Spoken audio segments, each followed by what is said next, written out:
Hello, welcome to PJ Does Life. I'm PJ, this is me doing life, as you know. I'm going to make a confession. In truth, I find it quite hard to live in this civilization. Unlike many people, I've not accepted the illusion of freedom we have.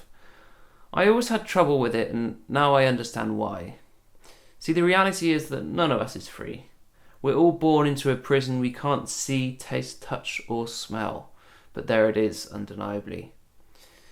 Do you know that we're the only animals ever existed who have to pay to exist? We're the only ones who do not view this planet as our own, which means everyone's, which means no one's, but I'm constrained to the language of possessiveness which has been indoctrinated into me.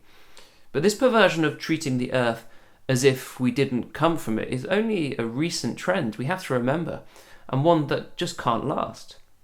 Stone Age man knew that the Earth was their home, just as many tribes living today also know, although there are a few we haven't wiped out yet. See, there was a time when we knew that we are part of the Earth in the pre-agricultural days of animism. But as with all ideologies, the lie dissolves in the light of the truth. And there are some truths that cannot be ignored, but by the most indoctrinated, which, of course, I feel surrounded by, and, in fact, I'm one of them.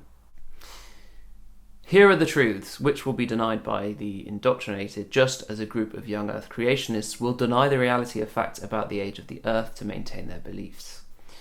Firstly, mankind is a naturally occurring evolved primate. And just like all naturally occurring evolved primates, we have needs inextricably sewn into us by evolution. Left without social indoctrination of the kind that we have developed, these needs will manifest into a sense of belonging, as occurs in some pre-agricultural tribes to this day, who have no concept of Earth that could possibly be distinguished from them. However, our social indoctrination to the goal of divide and conquer begins in earnest from the separation of the young into a cot to being physically pushed away in a pram, abandoned frequently by parents who have to go out and earn money in order to pay to live. And what a price! We must pay money, which is really paying time because time is money, which is really paying our wholeness. Our wholeness, our being, is the price we pay for life, which is, after all, our birthright. We pay being for being. So how does divide and conquer work on an individual level? Well, our image is so forced into external systems that our innate sense of sleeping with the dark and rising with the sun is so rigidly controlled into obeying the abstract notion of clock time. The fact that your body knows when to wake is because it is innately in tune with the world, being made of the same parts and coming from the same source. It's an infinitely wiser source of sleep cycles than an alarm clock, which has no knowledge of sense of the rhythms of the Earth. Yet here it is, overriding our birthright in order to separate us from the sense of rightness and attach us to this arbitrary concept.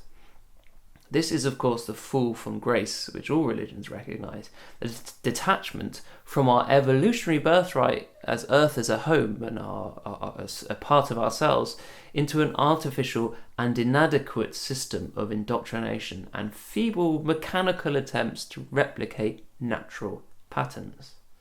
The challenge for me is that I see this insanity all around me, in the relationships of parents to children, people to each other, us to our home, the Earth. We don't treat it like it's a part of us. It's a violent game of divide and conquer. We come to believe that we must either win or lose, either win control of our children or lose control of them, win control of the Earth or lose control of it, failing to notice that control is the common thread and the root of the problem. Our obsession around control has been exponentially rising with the beginning of agriculture, when we first imagined we could control nature. The logical corollary, that word is so hard to say, of this is that we are ergo separate from nature. But separation from nature really means separation from ourselves, since we are part of nature, and nowhere is separation from ourselves more prominent than in modern civilization. Once you see this code, you cannot unsee it.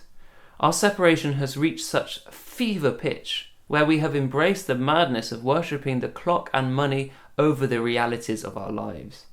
More interested in our loved ones being on time and successfully conformed than truly alive. So, when I see the toddler screaming to get out of the pushchair, I'm rooting for him on a deep level. And at the same time, I see this as a battle he will lose, no less than the ultimate crushing of his spirit. Just the same that happened to his parents. And so the divide and conquer method of control is a Trojan horse, a kind of ideological virus which is spread and brainwashed from generation to generation. Man hands on misery to man, as Larkin said. In this way we are born whole and forced to divide by being ripped apart from the needs instilled in us by evolution. Some of us may wake up and see this, as I have, and feel cheated, tormented, and only too aware of the walls surrounding me, knowing that I'm so institutionalized that I couldn't possibly make it on the outside, but knowing that my freedom and my spirit has been sacrificed in the process.